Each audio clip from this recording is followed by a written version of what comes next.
বন্যা ঘোষ, জেলা প্রশাসন স্কুল অ্যান্ড কলেজের সম্মানিত শিক্ষক। এ পর্যায়ে মঞ্চে আহ্বান করছি কণ্ঠশিল্পী বন্যা ঘোষ।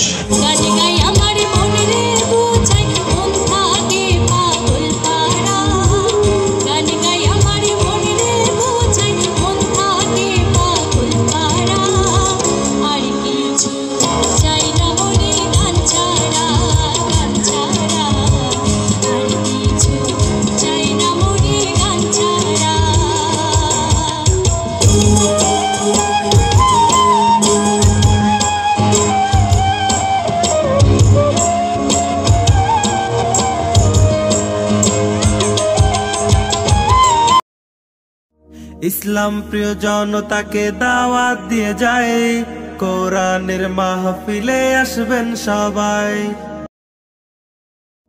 ইসলাম প্রিয় জনতাকে দাওয়াত দিয়ে যায়, কোরআনের মাহফিলে আসবেন সবাই।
সুপ্রিয় দর্শক শিল্পী বন্যা ঘোষ।